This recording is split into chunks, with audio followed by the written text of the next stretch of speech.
The first thing Margaret noticed that morning wasn't the sound, it was the absence of it.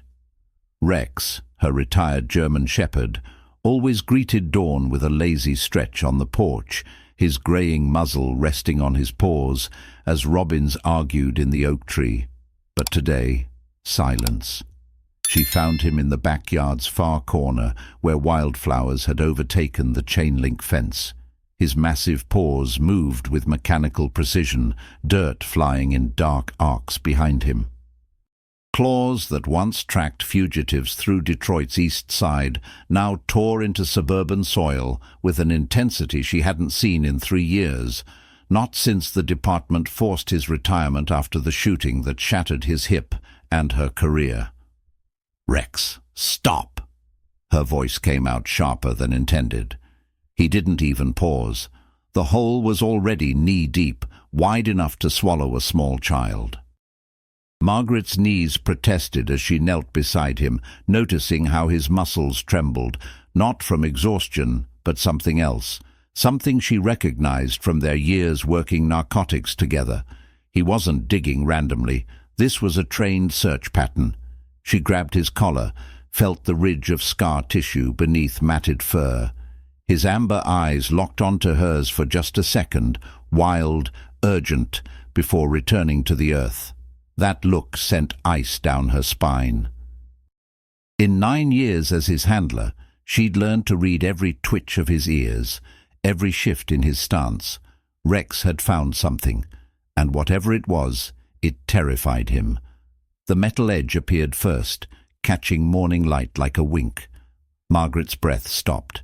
She brushed away loose soil with trembling fingers, revealing a corner of rusted steel. A lockbox, the kind sold at hardware stores, marketed to homeowners wanting to protect jewelry or cash.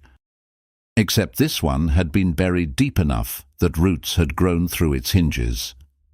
Before we continue with what happens next, don't forget to like and subscribe.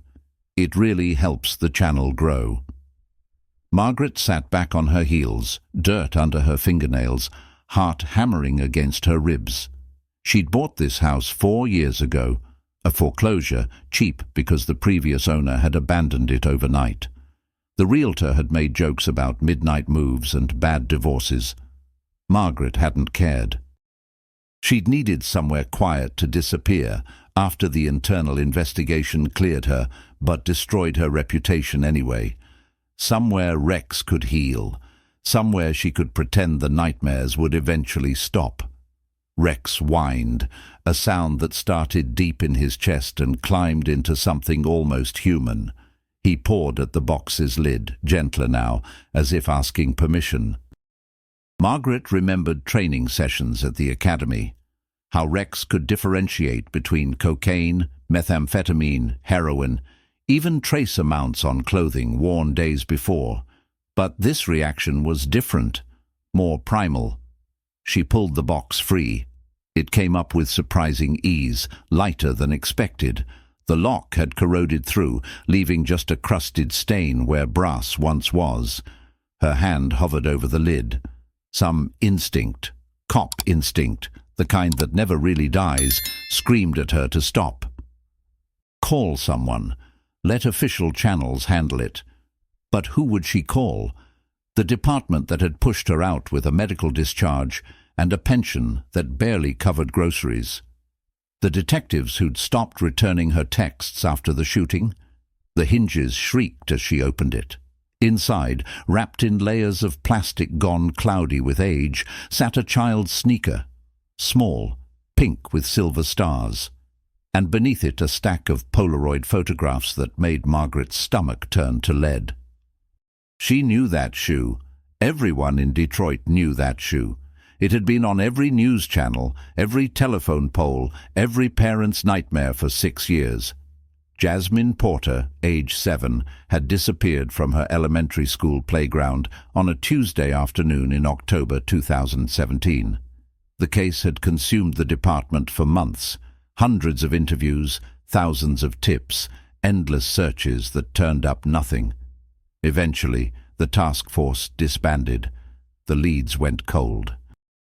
Jasmine's mother appeared on anniversary broadcasts, aging a decade each year, begging anyone with information to come forward. Margaret's hand shook as she lifted the photographs.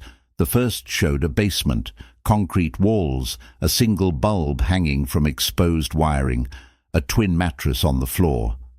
The second showed gardening tools arranged on a workbench. The third showed a man's hands, blurred but distinct, wearing a ring Margaret recognized because she'd seen it in evidence photos. A gold band with a Masonic symbol. Rex pressed against her leg, his weight solid and warm. She buried her fingers in his fur, feeling her pulse in her throat, her vision narrowing. The previous owner of this house hadn't been some deadbeat fleeing creditors.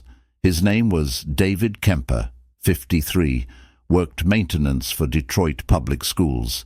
He'd been interviewed twice during the Jasmine Porter investigation, routine questioning of staff with access to the playground. Both times he'd been cleared, but Rex had found him anyway. Margaret pulled out her phone with numb fingers, then stopped. If she called this in, questions would follow. How did she know where to dig? Why was a retired K9 searching her property? Cops didn't trust coincidence, and they especially didn't trust former officers who'd been forced out. They'd wonder if she'd known something all along, if her buying this specific house had been intentional. The Internal Affairs Division would salivate over the optics. She looked at Rex, at the grey settling into his muzzle, the way his back legs still hitched when rain was coming. He'd saved her life twice during their time together, once from a dealer's knife, once from her own despair in the months after she'd been benched. She owed him more than she could ever repay. "What do we do, buddy?" Her voice cracked.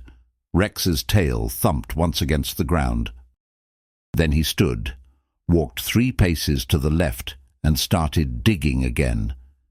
This time the earth came up darker, wetter. Margaret's medical training kicked in before her mind could catch up, the kind of dark that meant decomposition, meant soil forever altered by what it had absorbed. She grabbed a garden trowel from the shed, her hands moving on autopilot while her brain screamed to stop, to run, to pretend none of this was happening. The fabric appeared 6 inches down, purple cotton, small enough for a child's shirt, and beneath it something white that made bile rise in Margaret's throat. She sat in the dirt for what might have been minutes or hours, phone clutched in her hand, watching Rex settle beside the second hole with his head on his paws, waiting. The way he'd always waited for her to make the call, to pursue or retreat, to breach or hold position, trusting her judgment even when she'd stopped trusting it herself. Margaret thought about Jasmine Porter's mother, who still maintained a Facebook page with daily messages to a daughter who would never read them. She thought about David Kemper, who'd vanished before his foreclosure trial, who was probably living under a new name in a new city, with new neighbors who'd never suspect. She thought about the 6 years of not knowing that had slowly killed Jasmine's family from the inside out. Then she thought about Rex, whose entire purpose had been to find what was lost, to give closure to the ones left behind searching. She dialed. Detroit Police, non-emergency line. "My name is Margaret Chen. I'm a former K9 officer, badge number 4738. Her voice steadied as she spoke, muscle memory taking over. "I need to report the discovery of human remains and evidence connected to the Jasmine Porter case. Send a crime scene unit to 1247 Oakwood Drive. And tell them to bring cadaver dogs. There might be more." The sun had climbed higher by the time the first patrol car arrived, then the detectives, then the crime scene vans that would stay parked on her lawn for days.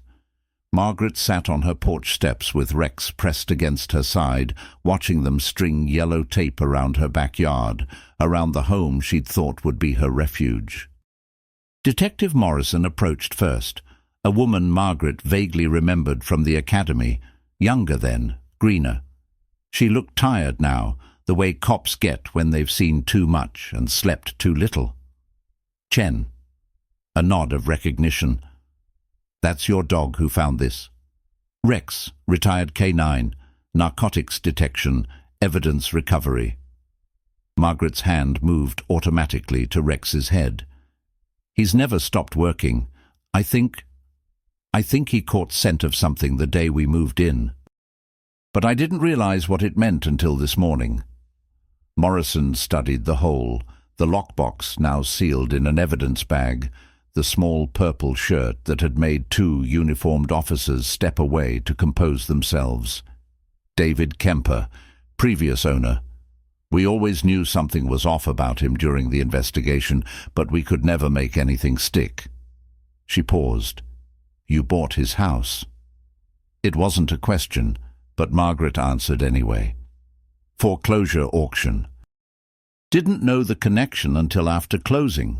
By then, she shrugged, I needed somewhere cheap, somewhere quiet. And now you've broken the biggest cold case in Detroit history. Morrison's expression was unreadable. There's going to be media, questions. IAD might want to talk to you again. I know. For what it's worth? Morrison crouched down, met Margaret's eyes. Thank you. Jasmine's mother. She never stopped looking. This won't bring her daughter back, but it's something. It's more than we've given her in 6 years. After Morrison walked away, Margaret leaned her forehead against Rex's and felt him sigh, the deep, full-body exhale of a job completed. His tail thumped against the porch steps. Good boy, she whispered. Good boy. 2 weeks later, they found David Kemper in Arizona, living under the name Daniel Kent, working at another school. The evidence Rex had unearthed proved sufficient for an arrest warrant. The Polaroids led to 2 more victims, both recovered from locations marked in background details of the photographs. Jasmine Porter's mother held a memorial service on what would have been her daughter's 14th birthday and asked to meet the dog who'd finally brought her home. Margaret stood in her backyard, still scarred from the excavation, now waiting for grass seed to take, and watched Rex chase a tennis ball with the same hip hitch he'd always had. The nightmares hadn't stopped. The department hadn't called with apologies or job offers, but Morrison had visited twice, bringing case files for cold investigations, asking if Margaret might consult, asking if Rex might work again. What do you think, partner? Margaret called out. You up for one more tour? Rex dropped the ball at her feet, tail wagging, eyes bright despite the grey in his fur. Ready, the way he'd always been ready. She picked up the ball, threw it toward the oak tree where robins still argued each morning, watched him run, powerful and purposeful, doing what he was born to do. Some retirements, she thought, were never really meant to stick.